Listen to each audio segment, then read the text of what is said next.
Welcome back. Welcome back to The Dialogue. Real talk, real people. I'm your host, Starlett Quarls, and we're on live at latalklive.com. And all month long for the month of April, we're talking about the dynamics of black relationships. Last week, we launched this series talking about successful black marriages. And today, we want to talk about being single and black in LA and just what the reality is of that. So tonight's show is entitled The Realities of Dating in LA, specifically Black Los Angeles, and I have three absolutely fantastic guests tonight that are going to be sharing their experience dating here in Los Angeles. Starting with one of my really good friends I'm so happy to have back, and I haven't had him in a long time, so I'm glad to have Mr. Tim Alexander here with us tonight, who is a writer, producer, director, most known for his film Diary of a Tired Black Man. Tim is a passionate filmmaker who started his career as a fashion photographer in Los Angeles over 35 years ago. In 2006, he became an independent filmmaker with his hard-hitting, humorous, blunt force style through high conflict situations. His first film was the breakout cult classic Diary of a Tired Black Man, which is still reaching new viewers today. I've seen it on Showtime. It's still running. You got to check out this movie. It's absolutely it's very interesting and very eye-opening, especially when you're going around the country talking to different, people about their perspectives on relationships. Over the years, Tim has come to realize the major impact of the lack of fathers in children's lives, and this has motivated him to make more relevant films and do public speaking to both youth and adults. His message is the importance of fathers and fatherhood. Some of his upcoming projects include the production of the highly anticipated sequel to his first film, humorously titled Tired of a Black Man 2. Now even more tired. Y'all more tired? How do you get more tired? Tim is divorced, but he is the father of two absolutely twin boys. And they are seven. Yes. What are their names again? Alan and Brandon. Alan and Brandon. So please welcome Tim Alexander to The Dialogue. Welcome back, my friend. Thank you. How are you? I'm doing great. It's always wonderful to be here. I love having you. How are those two boys? They're doing great. Like I was sharing with you, I saw their videos of their first haircut. That was absolutely adorable. Yeah. So you've been an absolutely fantastic father with them. We've talked about them before, and being a single father and raising them, and specifically here in Los Angeles. So I appreciate you coming to share your perspective on what it really is like dating here in Los Angeles. And you're born and raised LA? I've been here since I was 4. Born in New York, been in LA since I was 4. So you basically are here. I got 51 years at LA. Black don't crack. You look like you're 51? I'm 55. 55? 55. Yeah. Oh my God, you're almost 60. You even look like that. Yeah. Thank you. Well, welcome, Tim. Glad to have you here. Sitting next to Tim is Christina Patterson, who is a certified life coach and a motivational speaker, who has been certified by the International Coaches Federation and with the Awaken program. You might remember Christina. She was on our show, The Power and the Impact of Life Coaching, last month. Christina empowers her clients to get happy and stay happy in their relationships, life, and career. That seems like it's awfully hard for black folks. Get happy and stay happy. She coaches professional and goal-oriented individuals who feel that they have not quite achieved the level of fulfillment they desire in the areas of self-development, relationships, family, spirituality, which is so important, and state of mind. She helps her clients see the connection between all aspects of all these aspects and how each one relates to each other. Along with individual coaching, she also hosts group coaching sessions and motivational workshop. Now, Christina brings a unique perspective to being single in LA because she is born and raised in Juneau, Alaska, Yes. which we are definitely going to explore because you have a whole totally different experience coming from Alaska and then being in LA. How long have you been in LA? I've been in LA for 12 years. So you've been in LA for 12 years, so you've been assimilated. Yes, I have. So you know what it's like. Yes, to I date these do. brothers here in LA. So she brings an absolutely very interesting perspective, and we're so glad to have her here. So welcome back, Thank Ms. you, Christina Star. Patterson, to The Dialogue. We do have another guest who's going to be joining us here, Ms. Shevon Stoddart, who is one of Tim's clients. So when she gets here, we're going to introduce her. And again, she's going to bring a unique perspective because she's not from Los Angeles. She is born in Jamaica and is raised in New York. So we're going to be very interesting to hear from Shevon when she gets here. So I just want to ask you two, just starting off, what are your thoughts on dating in LA and the LA dating scene? I'm going to start with you, Tim.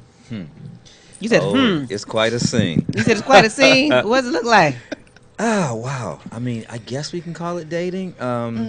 It's more like He said, it's more like bouncing around and trying to get laid. I mean, That's what it feels like. yeah. I mean, Okay, or that's people. interesting coming from a man. So you're saying women are trying to lay you? That's the objective. Everybody's trying to get laid with everybody, and nowadays, if women can't get what they won't really date you. I'm celibate, and Which proud is of it. interesting. And Yeah. you've been celibate for how many years? 7 years, 7 years. Yeah. Which is we're going to talk about that because almost 7 years now. Yeah. So you're unique Yeah. in and of yourself. I mean, just to kind of have that commitment to your own body, and you take pride in your. Yes. And we don't teach our boys to be pride in their appendage. Yes. And where they stick it.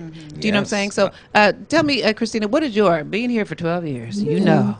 What is your perspective on dating here in Los Angeles? What is the LA dating scene like? It's definitely a challenge at times because it's difficult to find men who are commitment and marriage minded and men who know how to court a lady and Oh, know my what God. dating and courting is Exactly. all about. Right. So I agree with Tim that sometimes it feels like a game. It's like you're dodging the ones who are just out to, as he said, get laid. Right. You know, and- Tim, do you court? Uh, Do you? You know, Court? I have been turned down by some very beautiful women because once I tell them I'm celibate, they quickly tell me they cannot do that. They can't Wait a meet me second. there. So- they can't do it. They're not they're not into this wait till you marry thing. What happened if it's not good? Blah blah blah. It's usually the other way around. Yeah. Right. Well, you know what happened to the days when we weren't putting out, and so now that you're not, then women don't want to even deal with you. They don't even want to try. What does that sound like to you? Does that sound strange to you? Wow, it does sound strange to me. I would be happy to. I'm about to meet a say, man. wouldn't you be Uh-huh. happy? Yeah. You know, if you just, didn't have that pressure. Absolutely. Do you know what I'm saying? Because You know, once sex comes into the scene, we are a whole totally different person. It distorts your values. And I try to tell women if a man can be disciplined enough to not have sex with you until he marries you, guess who probably won't cheat? Right. Yeah. Right. Now, the And ones who that's- can't wait to get it, they have a problem. And that's often. one of the things that we're insecure about. Yeah. Do you know what I mean? Is what's happening when you're not around us. Right. Yeah. Do you know what I'm saying? So talk about the expectations. What are some of the dating expectations of men and women? I mean, you said for women, they have an expectation that you gonna dig them down. There's an entitlement thing. Entitlement in terms of what? Women have, and I say this loosely, not all women. I'll make the disclaimer. I'll say the magic phrase that pays. Otherwise, I get in trouble, won't I? Not all women, just the ones that And we do aren't what I'm talking generalizing, about. but this is just the People experience. generally function a certain way. Black Absolutely. people are generally darker than white people. Okay. You know, so women have this pick and choose mentality of what they want a man to be. Okay. What do you mean? They don't want a man to be anything that exerts any position over them, but they want a man to be everything when they want him to be. Let me see. I want the door open, and I want you to pay for things, but I don't want you to tell me what to do, and I don't want you to. So we have to figure out, and some don't want the door open. So I've been cussed out. I've heard other men get cussed out. Open the door. I don't need you to open my door. I'm an independent woman. Why are you opening my door? Like, I'm weak. But anyway, we have a hard time trying to figure out what they're really looking for. Okay. The one thing that is a constant that most of them are looking for is to get laid and to eat dinner. Okay. And you said make sure you eat. They got to eat first. Otherwise, if they don't eat first. And the materialistic, right? And right. the money thing. And they want you to buy them things. Okay. And when they're having a hard time paying their bills, they do want you to kick in and help pay their bills while they tell you they're independent. How do you, how do you say that? How do you say, well, I need they a say it little real help. conveniently. No, I they need a just little help straight- with my phone. I need a little help with my car. Look, I got this problem. Hey, I don't mind being with you, but I got some problems. I need a little help. Now, Christina, yours is the opposite. You said when you tried to get a brother to open up the door for you, what happened? He looked at you like he was crazy. He did. He told me he was doing too much. Those other women cussed him out for opening the door for them. Right. So you try to get him to open up the was door. scared. Right. Do you know what I mean? And then they feel like you're, sedity or you have, Exactly. higher expectations. And then when you try to open the door, we're trying to slam it and say, let me open up my own damn door. You know what? You can't be a gentleman when women won't act like ladies. Do we not know what? That's absolutely true. Okay, You're so right. we It's don't know what impossible. chivalry looks like? No. They spit on chivalry. They think it's a joke. They think that a chivalrous man is weak, and they don't get it because they're so used to. Women say they want to be independent. They don't want a man to run them. But Okay. deep down inside, women want to be conquered. Okay. Because if you look at who they're always with some rogue who can care less what they think about anything. Okay. And the stronger the woman, the more roguish the man. Either she wants a man she can completely run over, then she gets bored with him and leaves him. Okay. And they never leave a good man for a better man. They leave a good man for some rogue, some Okay. idiot, some walking sex bag with Right. the attitude. I need to be mentally stimulated. I mean, if you're not mentally stimulated, I don't care what you look like. If you can't hold a conversation, Yeah. do you know what I'm saying? What about your expectations? What are you seeing in terms of men's expectations? I mean, I learned about LA women by what men expect me to do, and I was like, where you been? Do you know what I mean? So, do you know what I'm saying? So, what is your experience in terms of men's expectations, whether they're realistic or unrealistic? A lot of the expectations that I see with men here in LA it's to me, like I said, it goes back to the lack of being commitment minded. Okay. And so it seems like everything is just kind of up in the air. Everything is just kind of open, and they expect you to be okay with that. Okay. And as far as we were talking earlier, they sometimes they do come with the expectation that if you are in LA or from LA, that you have this attitude or this chip on your shoulder, like Tim was talking about. And so that can be difficult when you are not from this area, Okay. and they already have a perception of who you are as a black woman, Okay. and how you're going to act and what your expectations of them are. And it's not necessarily true. So, like you mentioned, you and we're going to talk about submission, and you were raised in a society that had very clear defined gender roles. Absolutely. But when you do try to submit and show your feminine side, how do black men respond to that? A lot of times they're surprised, Right, It because that's catches what them off guard, because that's what we believe they go to white women for. Right. Is because of They can't- because of the submission and how they take care of them and nurture them. But when you do it as a black woman, how do you expound more on how they respond to you? They're surprised about what? They're surprised that I don't see my role, or I guess that I don't expect to be the dominant one, or to Okay. be the woman that's, I can take care of my own bills, and I got this and I got that, and I don't need you. Right. And so being a woman who can, but has the attitude of, a woman who is less, or I guess, more submissive. And we're not So we're not in equating that word, submissive right, with docile or weak or anything. Right. But sometimes it definitely catches them off guard a Okay. little And bit. it does take So a they lot have of to strength to recalibrate. submit. Yeah. It does. Yeah, it's hard. Sometimes I don't want to always be thinking though. Sometimes, I want a man could take control. Do you know what I'm saying? I don't want to always feel like I have to be right though. That's you. But for the women who have a hard time submitting, it takes a lot of strength to submit. Right. Because Unless they're groomed that way. Yeah. Because they're not bred to. Okay. That's right. And in today's society, now I'm not making an excuse for men, but I'm stating a reality for men. It's very hard for them to lead a woman who wants to submit because they don't have a clue how. Very good. They were raised seeing their mother go from one no good man to another no good man, her choosing, and they saw their mother have to be the dominant one in the house. Okay. Over him, his brothers, other sisters. And they have a very distorted view. They believe that raising children is something that solely women do. That's all they've ever seen. So all they need to do is produce them. Yeah, that's Okay. all they've ever seen. That's been their reality. Right. They don't have any friends that have adequate fathers in the home. So we're 3 generations into that. So they just don't know. And so when a woman submits, they're like, are you What do I playing do a with game that? with me? What am I Right, supposed right, to do right. with this? Right. What do you expect of me? I don't know what to do. You're supposed to run stuff. You're supposed to tell me what to do. Right. They're lost. Right. So they feel like they don't know their purpose. They don't know their purpose. Okay. It's never been defined. Okay. And so gender roles are pretty much dead. And women who understand proper male-female gender roles or were raised with a father, you must find a man that had a father. Yeah. A fatherless man, there may be like maybe 6 or 7 that get it, but most of them really, to the deep degree, they don't get it. They can understand fundamentally. Okay. But unless they had a good male role model, Right. stepfather, somebody that really taught them manhood, Okay. they're deficient. Okay. And what about the fatherless woman? What about the fatherless girl? The fatherless girl usually picks men about as good as her mother. Okay. And that's the reason Wow, she's wait, fatherless. What are they, bitch made? they pick bitch made men, is that what you're saying? They pick men about as good as their mother. And their mother obviously didn't pick well, making them fatherless. Okay, very good. Okay. So, it's sad, but the fruit doesn't fall far from the tree. Their mother obviously picked a loser. So they go out and pick losers. Like all the losers mama paraded in the house their 18 years of growing up. And No, go ahead. they don't know the difference. They don't know how to be loved and respected. They don't Okay. know what to look for, good, and they don't know what to look for, bad. They'll meet a good guy, and not recognize it because it seems foreign to them. Right. They, like the black men who don't know how to lead, don't know how to follow. Right. And so when they do meet a bad guy, that feels familiar.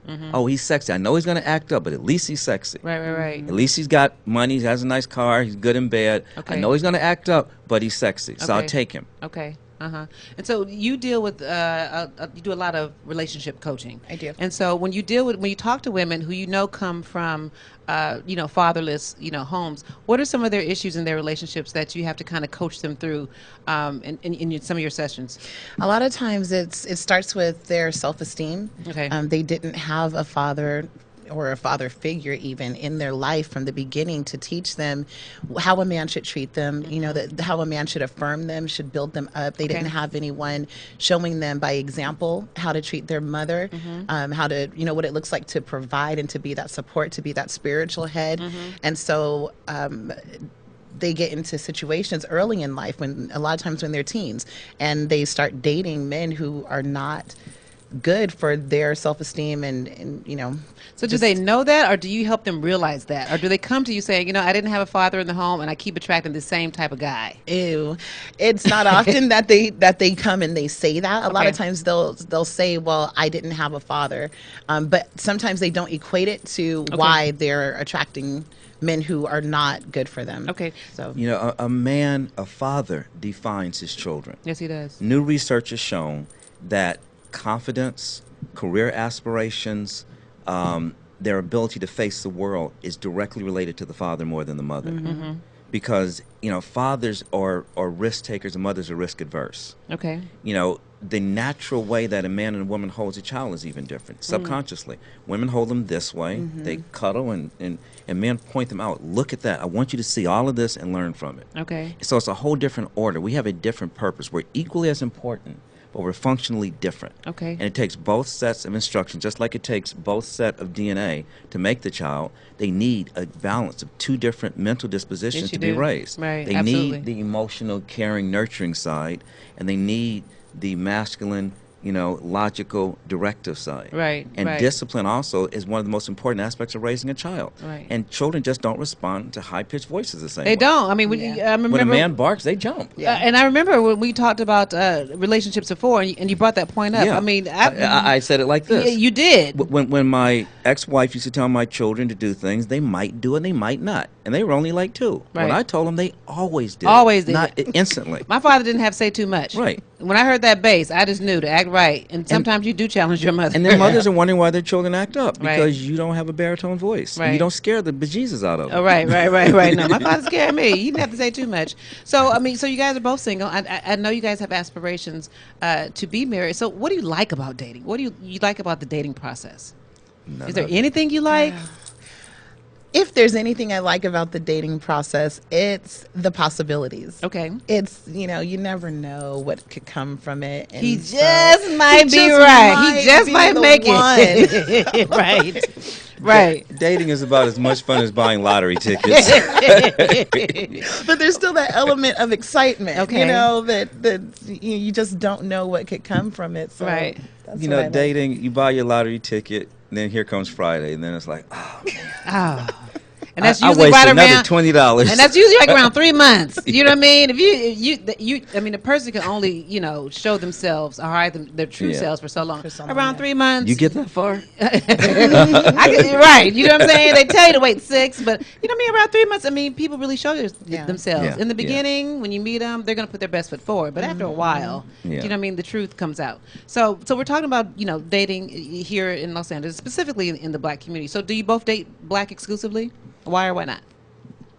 I had a period where I dated the entire world, like Okay, all so of you it. were just a Benetton lover? I traveled, I dated the world. Okay.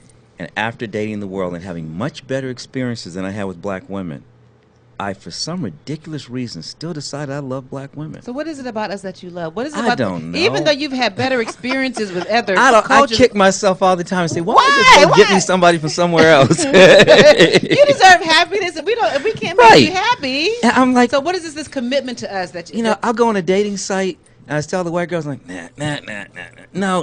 This one looks like she's kind of blackish, but nah. Okay. And I see the black one, I'm like, oh, she just looks, I want one of those. Okay. I want one like that. Right. They don't act right. What about you, Christina? Do you date black exclusively?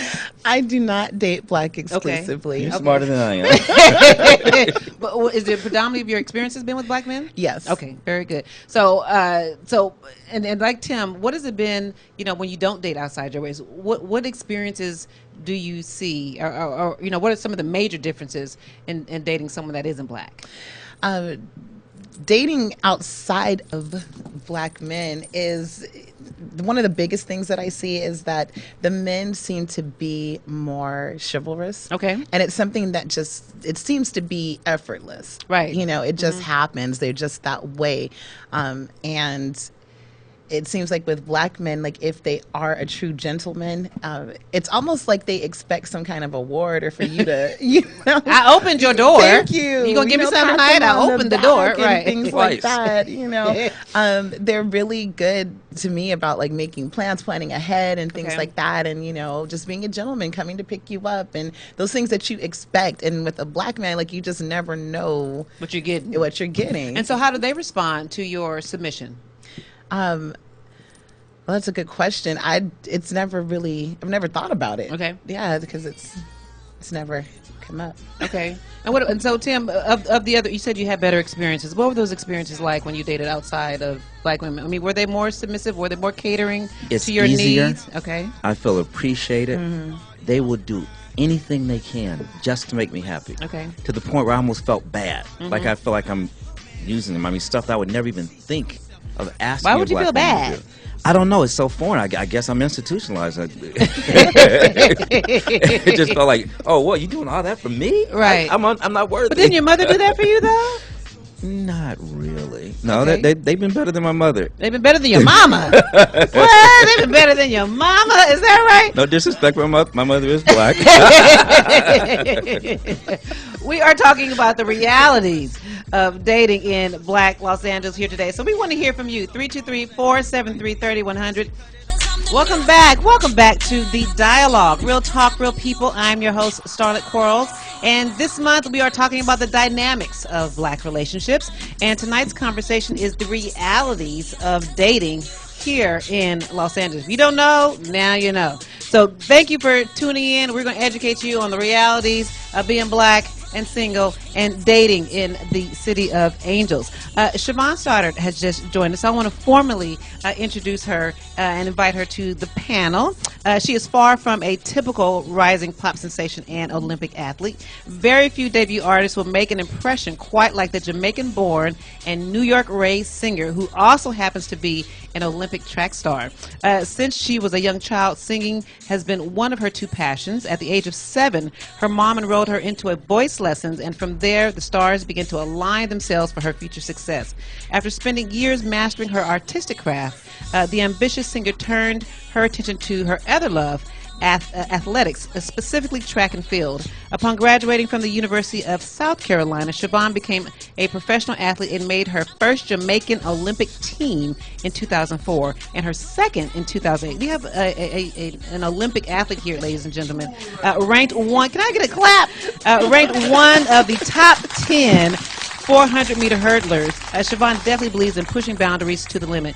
She currently is the main female face for her current sponsor, Puma, for the last 8 years and is currently preparing for the 2015 World Championships and 2016 Olympic Games in Rio, Brazil. The first single from her yet unentitled debut album, Hot Girl, which you are hearing right now, finds the sexy singer strutting her bravado between pop and reggaeton melodies, which deliver the perfect mix to keep the bouncy track dance floor friendly and hot. So please welcome Miss Shevon Stoddart to the Dialogue. Welcome, lady. Thank you. Thank you for having me on How the you show. doing? I'm good. Well, welcome. You know, we have been talking about dating here in Los Angeles. So I just want to quickly get your perspective on what do you think about dating here in LA and the LA dating scene?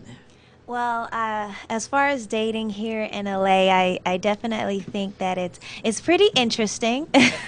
Interesting. Okay. The city, it's just a lot going on. Okay. A lot of people here, they're here going after their dreams, trying to make something happen. And, it's a great place to meet people just Okay. because we have a variety of different races, people here with different, creative backgrounds. So it's Okay. definitely a good place to date. But finding that person That actually husband is something ready totally to different. settle down, yeah, Right, it's right, different. right. And why do you say that? Well, because I feel like they're here, focused on their, whether they're acting or their business, and I feel that they put that first Okay. before, their relationships. Right, right, right. And we were just talking, prior to you coming, that LA just doesn't seem to be the place to raise a family. And we don't groom, we groom our girls for the wedding and not the marriage. And, Tim says men just don't understand their purpose and they don't understand leadership. Is that kind of what your experience has been? Yes, I definitely believe that as far as men not being able to be men, but I think, that's probably because the women aren't allowing them to be men at the same time. Okay. And what I love about my two female guests is that you guys both are not LA born and raised, and that you are from Jamaica and you were raised in New York. So you have a whole Yes. totally different perspective. Yes. And you guys both come from cultures where gender roles are defined. So so what I appreciate is that you're coming from that perspective. So I want to ask you, ladies, give me the top, give me 3 words that would describe dating men and black men specifically here in LA. Give me 3 words. That's a word. Like, I would say it's more like 4, but not ready to commit. Okay. So non-committal. Yeah. Okay. Non-committal. Uh-huh. That's probably the bottom line, They- because they don't- everything else kind of stems from them not Not being necessarily committal. looking for a Okay. commitment. Okay. All right. What would you say about? Give me 3 words, if you can, about women in LA, about dating black women and their expectations in here in Los Angeles. Loose, Ooh. flighty, and self-centered. Talk about flighty. Flighty. They will do whatever opportunity seems like the best thing to do at the moment. Okay. There's not much loyalty. They they'll make a date and break a date in a finger snap because something else came along, and just like they'll lie, I was asleep, I forgot, whatever. Okay. And they just don't have any real loyalty. Okay. All right. And you shook your head. I would say the same about the men. Okay. Look, so no loyalty. So loyalty. But again, to the commitment, there's just nothing there that kind of ties them in, even from the very beginning. And the same thing, you can make a plan. Sometimes it's kind of a loose plan from the Okay. beginning. You're like, are we going out? Are we not? Where are we going? Right, What right, time? right. It's all kind of just up in the air.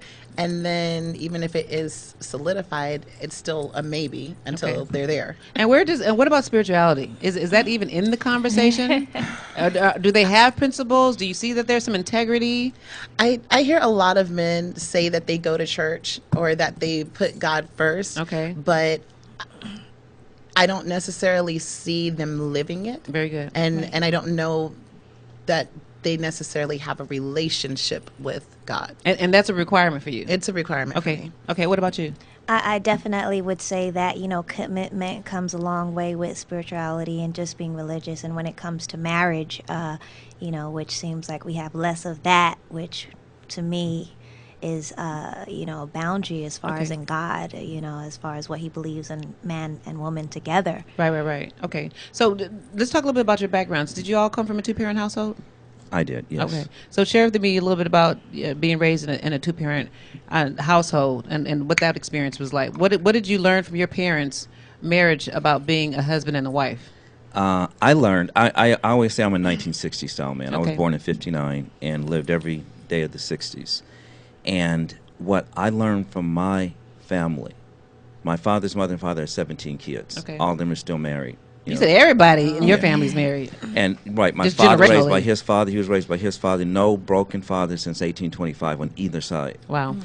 So my concept of manhood is very well defined, and gender roles is very well defined. Both my grandmothers were stay at home, and my father took very good care of our family and worked hard. And one thing he taught me is you do not give up, no Okay. matter what happens. Very good. Marriage is not about being happy. Marriage is about being responsible. Okay. And if you put your responsibility ahead of your happiness, Very because most good. people are looking for what makes me happy. I'm not happy, I'm out. Yeah. Sometimes you're not happy. Okay. Caller, sweetie, you please hold on, please. Okay, go ahead. And when you're not happy, Mm-hmm. you make it through. Sometimes it rains for 3 weeks straight. Okay. And it seems like it's never going to be sunny again. Then the sun comes out. Yeah. Right. And happiness comes between the gaps. Okay. It's not something that you bounce when you, well, I got too much unhappy time in, so I'm not dealing with this. Okay. And so your family is originally from where? My mother was born and raised in L.A. Okay. My father was from St. Louis. He dated in L.A. when he met my mother. Okay. And but that was a long time ago. Okay. And so, yeah, they had me in New York and came back. Okay. Very good. You come from a two-parent household? I did. Okay. So share with me about being raised and your what you understood to be the role of a husband and a wife growing up. I come from a two-parent household, but I also come from a long line of marriage because my grandparents, like Tim. and just like Tim. Okay. And so, what I learned just by example, there wasn't a lot of talk about what to expect and what to do in the roles. It was what we were shown. Okay. And so one of the biggest things was, the support that my mom had from my father. One of her rules was that she never spoke badly about him in front of me or my brother or to Okay. other people. They just had that, they had each other's back. She Okay. was his support. But he you knew was they the argued at some provider. point. Of course they argued. Right, right. Yeah, but it was, there was a protection of their relationship and of our family and a support for each other. Very good. That was modeled. Okay. in the All right, home. caller. We know you have. I'm going to get Siobhan's perspective, and then we're going to get to you. Tell me about you, being raised in Jamaica. Well, my mother, she's a single mother. Okay. So she was not married when she had me. She is married now, Okay. but for most of my life, she pretty much raised me by herself. But as far as when it comes to marriage and just what I saw as a child, I knew what I didn't want, Okay. Very good. and I knew what I wanted. I knew that as far as when I have kids, I do want that mother and father home, and I know what looks happy, and I know that just because what Tim was saying about not every day is happy, but Okay. you got to hold on. I think that also comes along with our Christian religious values as well, because just even being a Christian, everyone's not perfect, and we try, but we don't give up on the Lord, and the Lord doesn't give up on us. Right, so. right. And you guys both come from family-oriented societies too. Yes. Okay, and again, we're going to talk about the defined gender roles. Do we still have callers? Hi, caller. You're on the dialogue. You have a comment or question for our guest? Ken Fleming calling to say hello. Oh, Ken Fleming! What about, you need to be here. Ken Fleming needs to be here. How you doing, Ken Fleming? I miss you so much. I miss you guys also. So Ken hopefully, is often you guys on. invite me over real soon. Ken is often on our relationship shows, and he's very outspoken about dating here in Los Angeles. So, Ken, tell us your thoughts on dating here in L.A. I'll say that. Hello, Mr. Tim. How you doing, and the other guest? Hey, how are you? Fantastic. Dating is wonderful in Los Angeles. You saying that now because you got a girl, but before you wasn't saying that. Well, at the end of the day, you got to make yourself happy. And I think it was your other panelist or the last one that spoke that said that she knows what happiness is and she knows what she wants. And I kind of agree. Okay. I disagree that you may have 3 or 4 or 5 days, 2 weeks, 3 weeks of unhappiness, because what that means is there's a lack of communication or a lack of someone being fulfilled or satisfied. Okay. And so you have to be satisfied. It goes back to what I said in regards to what are your bottom basics? What are the things that you cannot live without in a relationship that 100% matters? Mm-hmm. Once you decide and put that on the table to the person that you're in a relationship with, everything else doesn't count. And so because it doesn't count or because it's so small, you shouldn't be miserable. You shouldn't be unhappy. Right. You should be skipping up and down the street because those 4 or 5 things that are or things that you cannot live without or have within the person that you're dating, those things aren't being violated. So, for instance, and this would be an example, perhaps you're looking for someone who has a stable job. You really don't care if they cheat on you. Because of your experience in life, it's taught you that you don't want your lifestyle to change. Okay. So because I don't want my lifestyle to change, and as long as this person can employed and bring the check home faithfully every week, then I'm happy. That sounds Now, like they're settling, though. Yeah, well, it's not necessarily selling it, because what happens is if I don't know what it is that I'm looking for, or that ticks me off, or makes me happy, or makes me go, or makes me stop, then how can I communicate that to the next person? Okay. If I can't communicate to you what I love and what I like and what I'm absolutely not going to have an issue with and what I'm absolutely going to have an issue with, then it's a problem. So here you go. Go ahead. So you need to be clear about your needs and wants. You have to be. Okay. And once you understand what your needs and wants are, everything else doesn't matter. If you don't care about the house being dirty because you got money to buy a housekeeper, why are you to not buy a housekeeper, but to have a housekeeper? Why are you worried about that he drops his drawers on the floor? Okay. You're paying for a housekeeper. You want the house to be clean. Stop arguing about him dropping So, his Ken, let me drawers. ask you this, and then I'm going to let you go. So, I know that you are divorced, and you're recently in the dating scene. So, how has your experience changed now that you're a divorced man and now you're dating? How has your expectations changed? How was your Well, my expectations, when I got married, all I wanted was hip, dips, and lips. Okay. I'm just being honest. I didn't know I needed a woman that knew how to kiss me when I walked in the door. Okay. I didn't know I wanted a woman that wasn't embarrassed of her body. I didn't know I wanted a woman that knew how to say, sweetheart, what you want to eat. Okay. I didn't know I wanted someone who brought money to the table. There are just things I didn't know about myself until after I went through that process of being married and divorced. Okay. And so now that I'm divorced and dating, it's a wonderful life. Well, thank you so much, Ken, for calling in. I appreciate you. We have thank you, Ken. We have another caller. Hi, caller. You're on with the dialogue. Do you have a comment or question for our guest? Yes. My question is... Tell us your name. Tell us your name. Oh, my name is Johnny. Hi, Johnny. Hi. And I was trying to find out their opinion of people who have excess baggage. In other words, people who are still clinging to their ex and unable to move on with their lives and other relationships. Very good. Tim. You said that like everybody come with some baggage. You know, I will never take another job like being a baggage handler at Okay. the airport. Okay. I've handled so much baggage in my days, and it's just a worthless proposition. Okay. You know, you ultimately have to give it back and say, you're going to have to carry this yourself. Okay. You know, and some people just don't want to put it down. Mm-hmm. It's like a security blanket. You know, I live inside my pain. Don't tell me to get over it. I'm right here. Okay. And you just have to understand, accept this. I don't have to accept that. Okay. So what baggage do men bring to the table?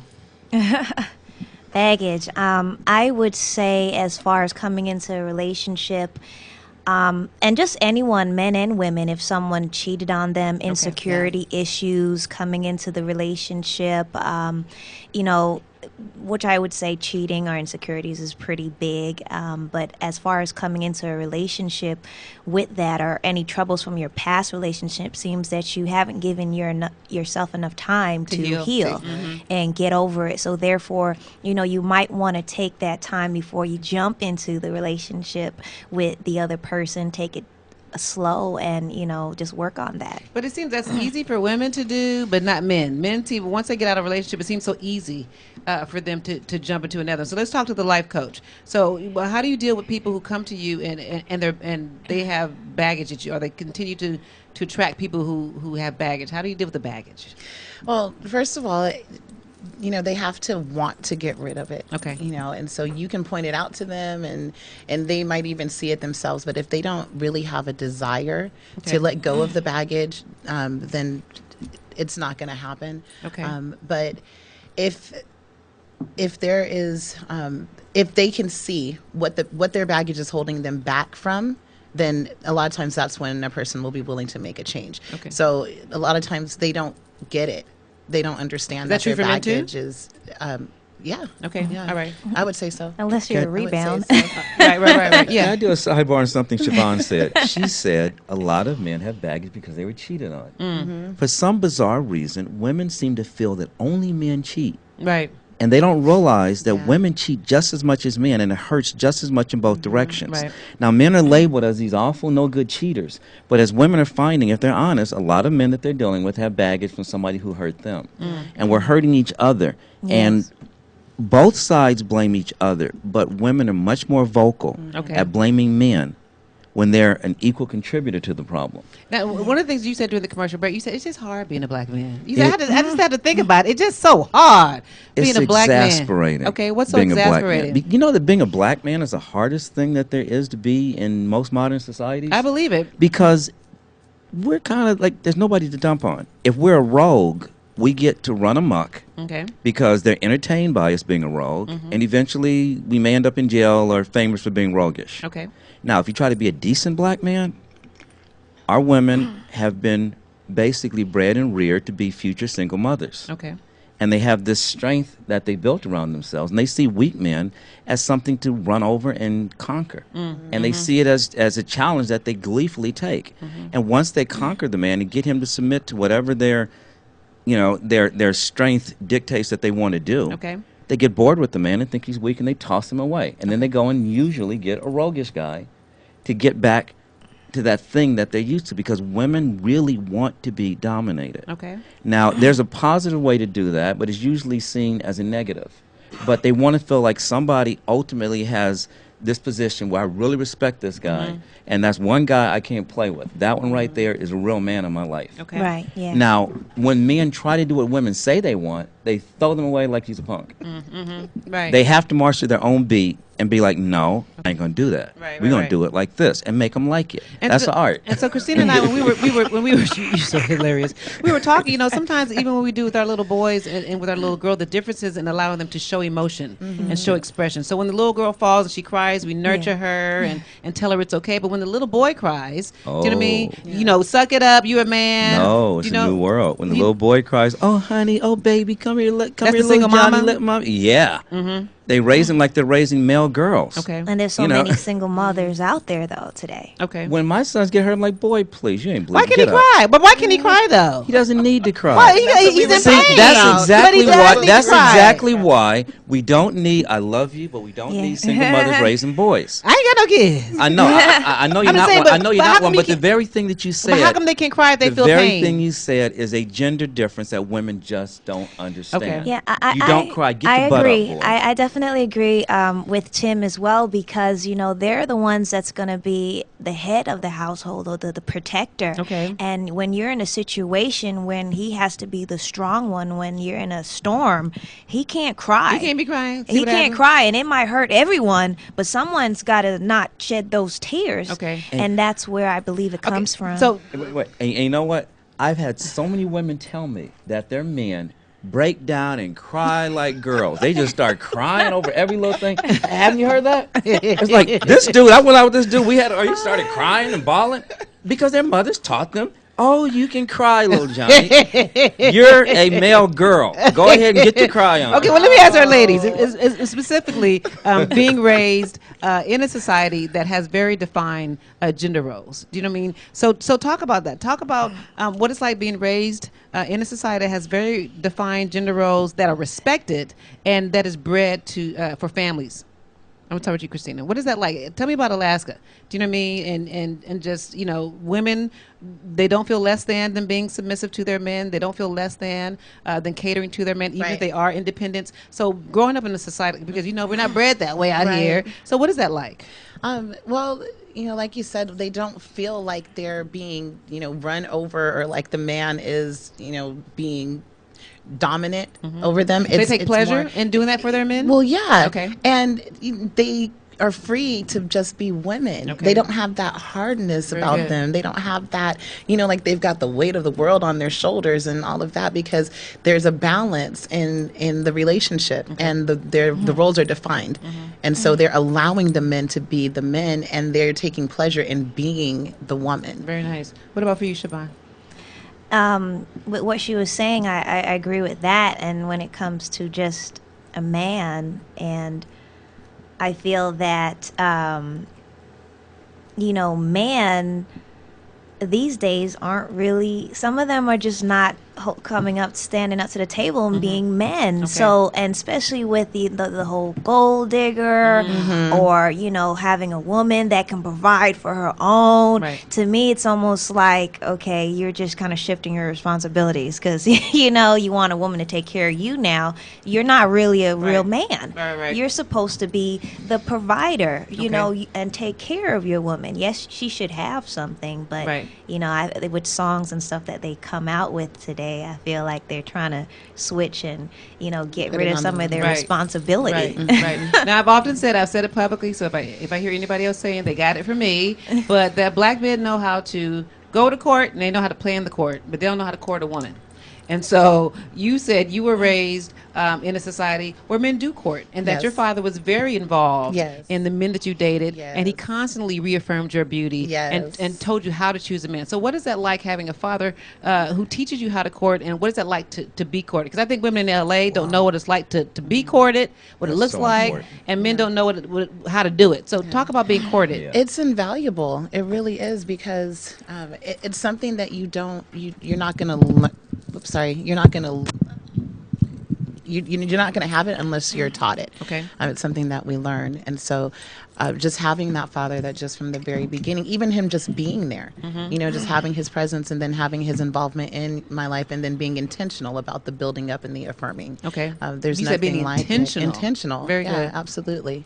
And so when the men would approach you, what would he tell you about choosing a man? And you said men would feel obligated to come talk to your father before they would come talk to you. I mean, I don't see no men come to ask my father for a date. Do you know what I'm saying? But you said, but there's a sense of obligation. Do you know what I mean? Well, Because and that was on him. okay, because he demanded it. He demanded it. Very good. Yeah. Okay, very good. Mm-hmm. And go ahead. There's a hierarchical structure to society that is greatly ignored. Men are bigger, they have deeper voices. Women are usually, a little smaller, voices are higher, and children are smaller than that. Okay. And as simple as that sounds, that's really the way society's set up. And women need to feel covered. And by design, if you look historically, women were covered by their father. He was the first man that taught them what a man is. Yeah. He had to approve of the men that she wanted to go out with, because he understood what men were. Right. And he knew when a man was good and when a man wasn't. So she was covered. The father would hand the daughter's hand over in marriage to the new man, and she would assume his name, and that was a marriage. Right. Now women have their own children giving them away. They don't even understand what that means. Okay. So they're no longer covered, and they don't know how to pick a man. They have Right. no clue. Right. So it's almost like, I don't want to say what I want to say, but anyway, I'm getting in trouble. Okay. But, Yeah, I want to get you in trouble. but we need to get back to gender balance, and we need to regress to progress at this point. Okay. We need to roll back to some of the things that made families last through the ages, because families are no longer lasting. Okay. And in the ages to come, we're in serious trouble if we keep having these one-sided families, because Right. the family is three people in that unit: a mother, a father, and a child. Right. We have two-legged families, and it's just not going to build a healthy future. Right. Siobhan, talk about your experience. And you said your mother did remarry, Yes. but so you did see what it's like for men to at least court you or to be courted. Talk about being raised in Jamaica and those expectations on men, approaching women or dating women or men's daughters. Well, definitely listen to our life coach here that's with us. I mean, what she's saying with being courted and her father and everything, it definitely sounds refreshing, because with me, which I was only brought up with my mom mainly, I didn't have that father there to, tell me or show me this is what you have to look out for, which I feel that with a lot of families, a lot of women today, we don't have that. A lot of women don't have mother and father in Right. the household, and especially the younger ones coming up. And I feel that that's part of the reason why a lot of the women cling on to the wrong men, and they fall in love. They date the wrong men because they didn't really have the guidance, and they end up with kids early and a lot of things that affect them, and Right. then it just becomes a cycle. Right. Yeah. And so, go ahead. The sad thing is most young women's dating instructions are music videos. I mean, think about it. No, music videos The and music reality videos TV and the shows. music and reality are they dating And the instructions? music, yes. Right. Yeah. Right. Because their mothers aren't much help, because their mothers really haven't done a good job of dating. Right. No, absolutely. They have no But- protection. And quickly before we go to a commercial break, give some examples of what it looks like, just to uplift a black man. You know what I mean? Just to reaffirm him. Even Yeah, in let me your hear your empowerment. No, so what does it look like to submit Yeah, your? go for it. You know how. What is that? Okay, we're gonna take a break soon. Okay, we're gonna take a break. Yeah, come I want back you to and think I about want you to that. do what you To give said. us some examples of what it looks like to uplift our black man. We're talking about dating here in LA. We want to hear from you at 323-473-3100. 323-473-3100. We'll be right back. Welcome back to the dialogue. Real talk, real people. We're talking about the realities of dating here in Los Angeles. And all month long, we're talking about the dynamics of black relationships. And we were in the commercial break. You guys were having a little conversation about just the emotions of men and being able to express their emotions. So what were you saying, Christina? Well, I was saying that a lot of times when men, they experience a situation where maybe a woman has cheated on them or something traumatic has happened in a previous relationship, part of that baggage we were talking about and them not releasing it is that in their childhood and as kids, they weren't taught how to deal with emotions, and they take it out on every other woman after that. Exactly. And so it's part of that. Don't cry. You better toughen up. You better not show how you feel. That didn't hurt. Like you were saying, like you better quit crying. But then they learn that later on in life, when things hurt emotionally, then they don't have a way to process it or let it out. What were you saying? Well, I mean, as far as men crying, I'm not really big on men crying, but I never feel like crying really makes me better. Okay. I feel like speaking and expressing myself through words, having someone to talk to. So maybe not for cry, but they should Yeah. be able to have the Exactly. ability to express their feelings. It shouldn't be a shut up and just Men take are it. already getting called weak punk enough as it is. Okay, Now, so how long are they supposed to cry about this breakup? okay, so And they don't just cry about the breakup; they just cry. they just cry. They have an argument. You get don't an argument love with them, me. They just start crying. Okay, You know, very these are good. some punks. Okay, so give us just some goodness. examples of what it looks like to uplift and affirm our black men. What should we be doing? I would say that women, we You said, are yeah. so verbal. I mean, we emasculate verbally. We do. We really do. And it's one of the gifts that we have is our gift of, gab. Okay. But if we don't learn how to use it in a constructive way, then it can be counterproductive to building our men up. Right. And so, we need to be mindful of the words that we say and how we speak to them and encouraging them and doing it in, even if there's something that you need to say that may be Right. hurtful, doing it in love. Okay. And we don't always have to be right. We don't always have to challenge every little thing that they say or thing that we don't agree with. And I would say learning to serve, even if and that's taking enjoyment in that. yes, Okay. taking enjoyment in Like it, Tim said, you didn't even know how to process this woman giving you all this Right. attention. She so Right. politely say "gift of gab." That sounded so nice. It's more like vocal guillotine, and they cut your head off. Well, it's true. Okay. It's true. And so, and a lot of times, like we just don't. Oh, sorry, we don't know how powerful our words are. Yeah, and they can Two-edged give sword. life That's and they biblical. can cut us Two-edged sword. down. That's That's right. biblical. That's right. Yeah, And so- absolutely. What about how do we uplift? I How do we would- better uplift our black men? I mean, like she said, definitely encourage them all the time and just tell them, how great they are, because a lot of times we don't hear that. And you definitely don't want to hear it as a woman. You don't want to hear it from another man. Right.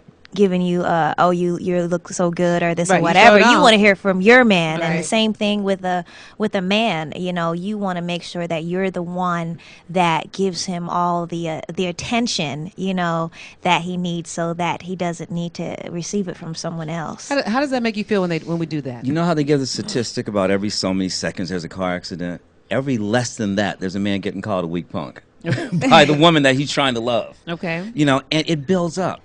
And it's hard when the white man, the police, your own women, everything about you tells you that you're nothing. Right. You're told that you're not educated enough. You're told you can't keep a job. You're told you're in and out of jail. Your whole life, from the time you're a black boy, is framed Your target as you're a little practice. black boy who's one day going to be a black man. And guess what I think is your mother? I think the black men ain't nothing. And you're going to be one of them. So guess what I think about you? Okay. That's what we have to grow up under. And women don't realize that they have kind of taken over the lead position in society. and they're abusing it. It's almost like when a country's run by a dictator, and the people rise up and some brave man and they overthrow the dictator, then he becomes worse than the one that he overthrew. Right. You know, and it's kind of like when the pendulum swings, it starts here and it has to go way over here. Okay. Well, it's still over there and it's got to swing back to the middle. So right now, women have seized a power position and they're working it. Okay. They're like, oh, we can. Look, I can say what I want to say. You weak punk. What you gonna do? You gonna hit me? What you gonna do? You can't hit me. You know? It's like, yo, if I could, you wouldn't last. Right. But we can't, and we know that. But women haven't figured that out yet. So they're abusing the fact that they can say what they want to say. Okay, so let me spend a little time with you. So, what is it like dating in a city where gender roles aren't defined, like like their experiences? What is that like for you as a black man? It's very difficult Okay. because I'm trying to hold the line as a traditional Christian-based black man. Okay, And do the things that I'm supposed to do by God's standards, by society standards, by women's standards, and still satisfy myself as a man. okay, I often say I really feel sorry for my sons. They're 7 years old. I have no idea who they'll date in 20 years because I'm Right. raising them to think like a man. Right. And to have the values and know what their position is as a man. based on They're gonna- biblical principles. Yeah, and they're going to find very few women that will respect that.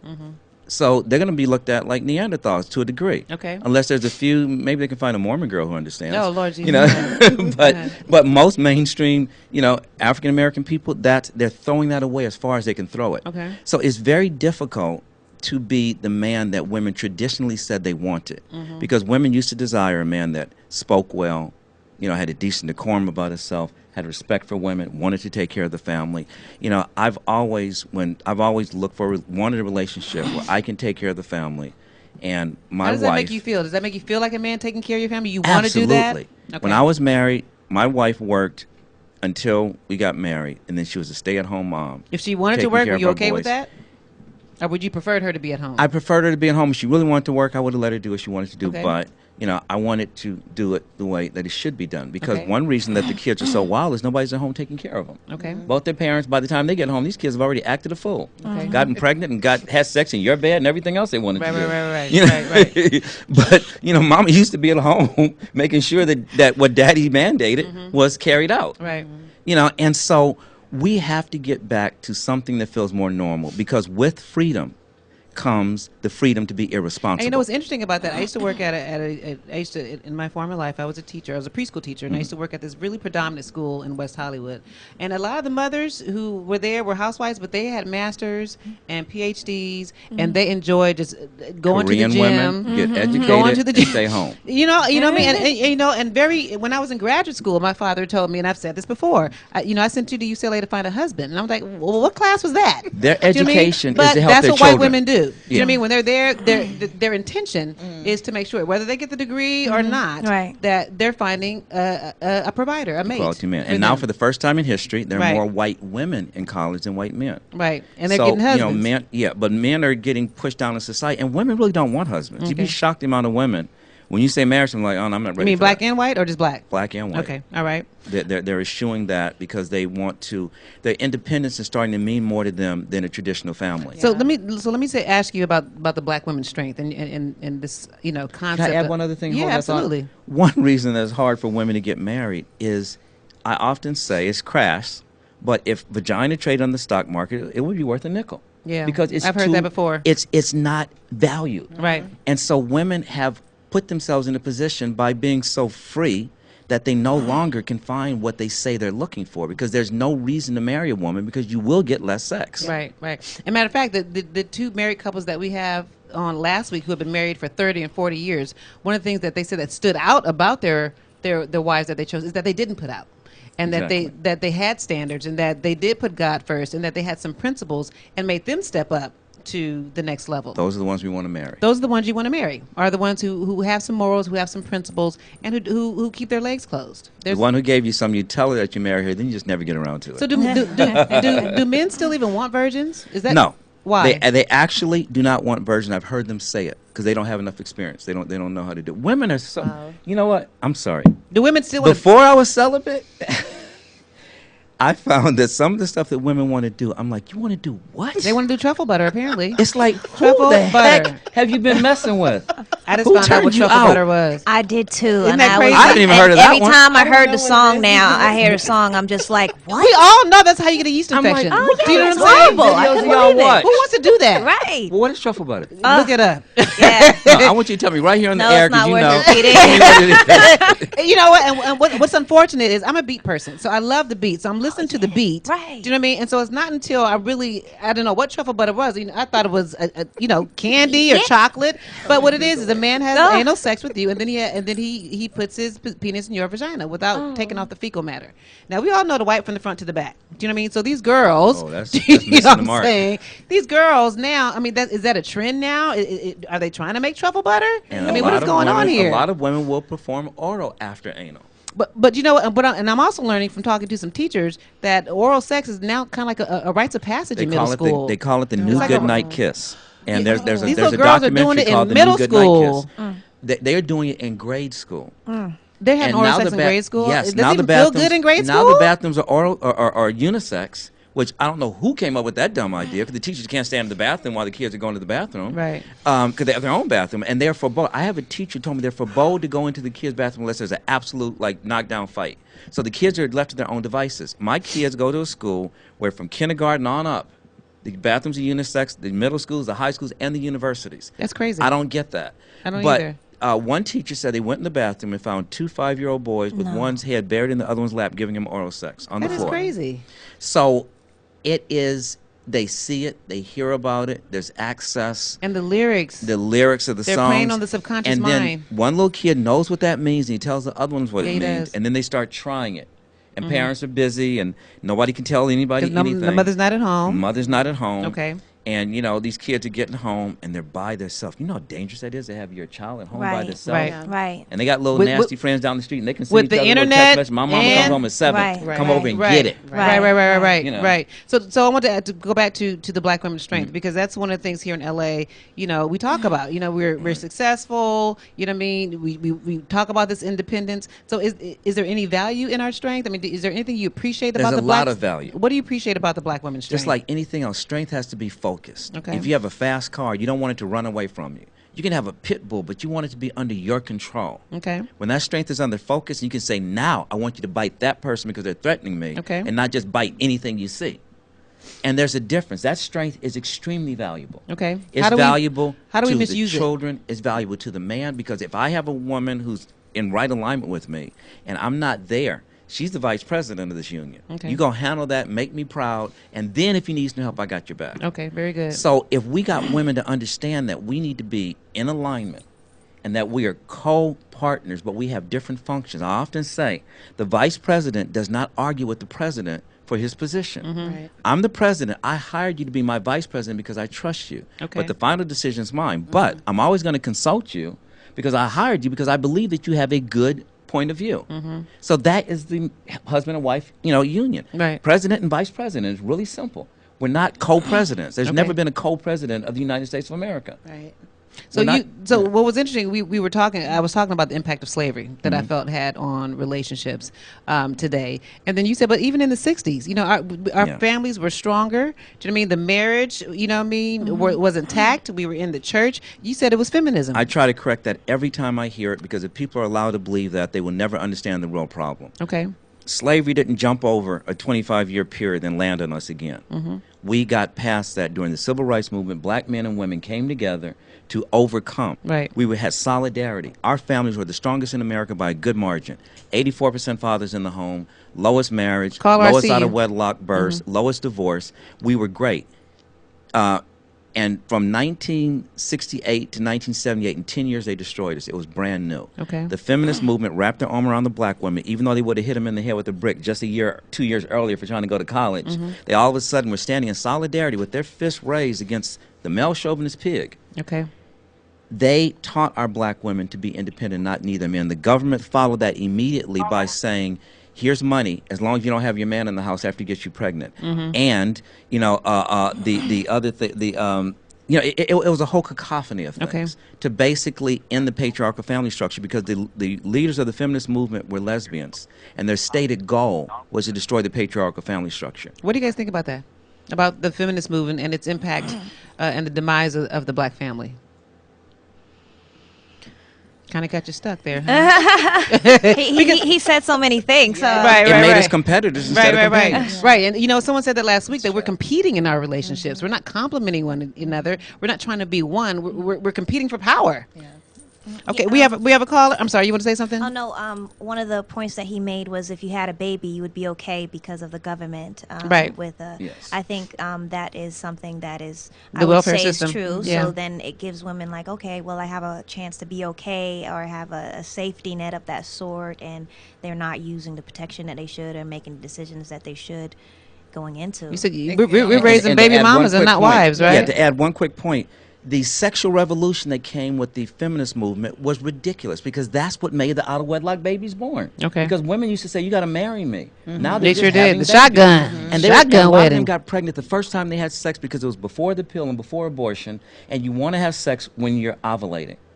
And so they were getting pregnant like that, falling left and right. And in that 10-year period, a bunch of babies happened. The government gave a bunch of money, pushed the men out. When the men couldn't go home because the women would lose their money, they ended up doing dirt in the street Right. because they couldn't get jobs. They had to sell drugs. They sent the drugs into the neighborhood. Then they put them in jail and got rid of them again. Right. And look that was how a much plan. money they're making Right. now. And now they're It killing them. all came in on the feminism bus. That bus drove in and everything was on the bus as Very a good. package Very to good. destroy society. We still have a caller. Hi, caller. You're on the dialogue. Do you have a comment or a question for our guest? Well, I do have a comment. Hi, tell my us your is name. Sherry. I'm calling from Alaska. Oh, And hi. I'm the mother of one of your panelists. Hi, Mom. Thank you for calling in. I really appreciate your perspective. Share with us your comment or your question. Well, I am very. There's a lot being said there, so Okay. I'm just going to come from my perspective. I appreciate that. As far I have never dated in L.A., so Stay in but Alaska, I find stay in myself Alaska. in my 50s, a single woman. Okay. My husband of almost 25 years decided he wanted to do something Okay. else, and but you know what?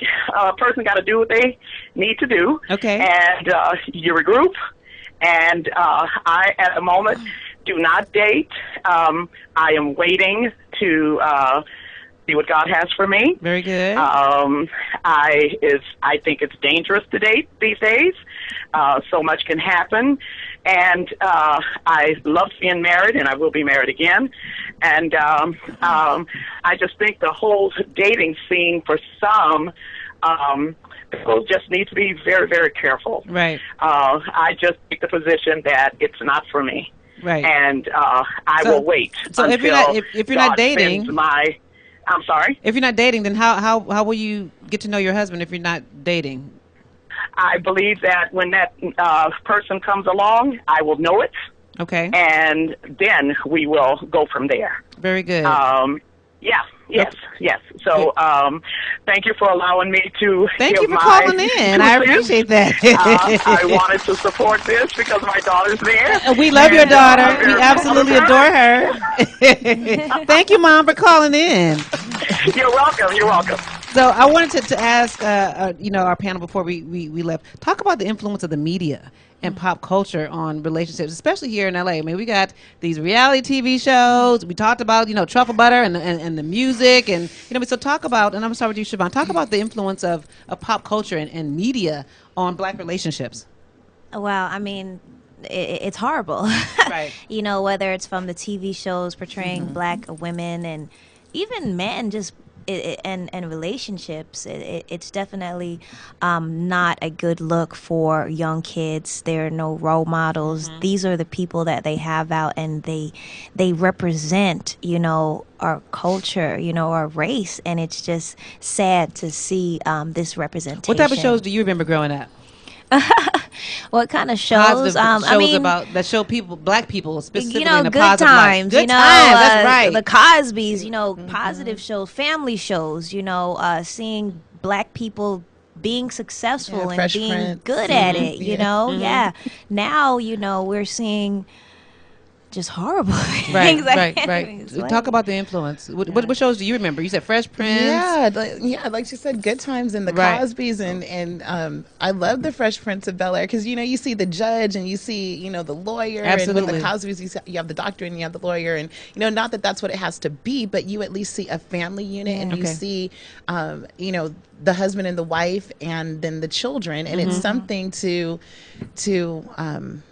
admire, to strive for, to want. But now we don't have that. Right. We don't. And so we've got, the music The that we listen to. music. We've got It's the horrible. music videos. We have people making these celebrities and their relationships, which are, it's funny to even call them relationships, Right. but they're glorified. Absolutely. And so, you hear about the breakups and who's, cheating on who and who's dating this person and all of that. And all the they're different not baby talking about- mothers. Yes. Exactly. Exactly. And how much money they're getting for this kid and that. And, Right. and they're not showcasing. And fighting for child support. That's right. Right. Yeah, and they're not showcasing families Tim, anymore. you're in film. You now want to focus on an influence of fatherhood. Yes. And being the importance of fatherhood. So talk about that. Talk about the role models that black men need in order to be better fathers and better husbands.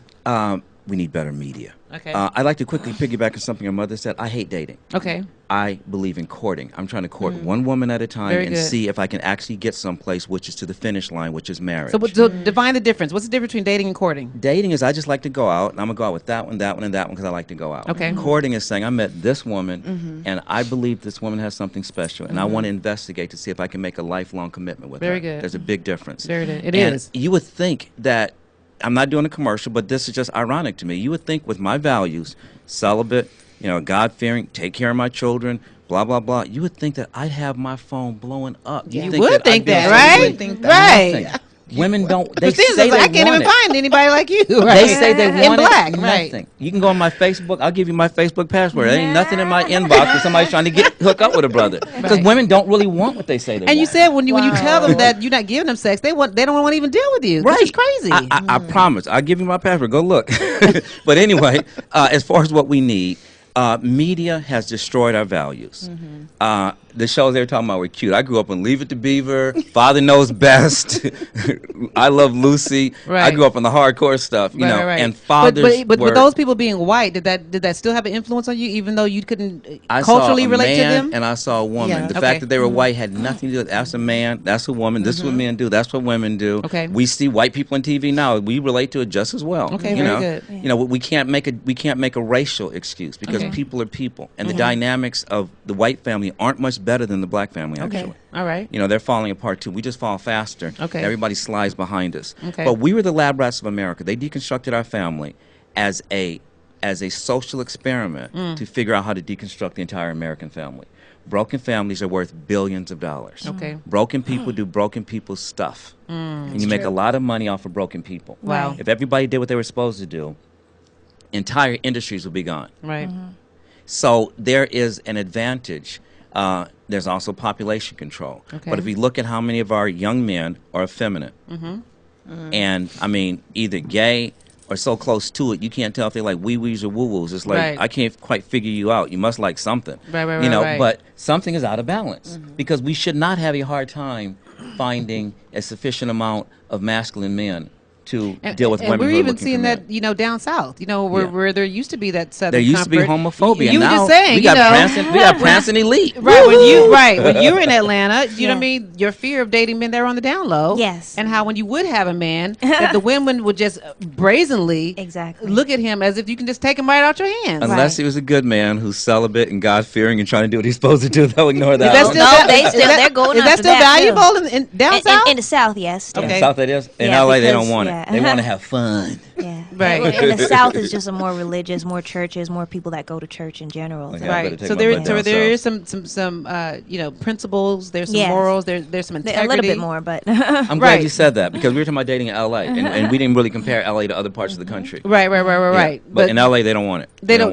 want it. it. Like I said, my parents migrated from the South, so I'm just benefiting from Southern comfort, and Southern principles and a religious foundation. And the verification of that is if you look in the churches, the out of wedlock birth rate in the church is no less than in the people who are so called in the world. Right. There's no difference. Right. So how has the church failed us, and how can they get back to bringing black men into church and building our families back? The church has failed us because the church is a business and financial model, and their goal is building super churches because they all want to be Walmart. Okay. And they're not teaching. When's the last time you went to church and heard them preach against sin and tell people what they shouldn't do? Right. When's the last time they don't do that? They only preach the good parts and tell everybody that everything is okay. Right. You can't keep doing that. That's like feeding your children all sugary And things because they wants like to it get money. and not giving them vegetables. Right. As a parent, you have to tell that's not a balanced diet. Eat this whether you like it or not. Right. And they don't do that in the churches anymore. Right. Right, and that's I'm your guys' offended by experience. I that. mean, you guys go to church. I mean, you happen to go to Pastor Smith's church, who has a lot of black men, which I'm going to go to. But your experience, in terms of men and their religious, principles, do you see it here in LA? I do and I don't, but my thing, I think that regarding churches, I think that if there was an effort to, like you said, to prepare more for the marriage and not just the wedding, especially with the men, then that would be helpful, especially with single people. A lot of times in churches, they don't get a lot of attention.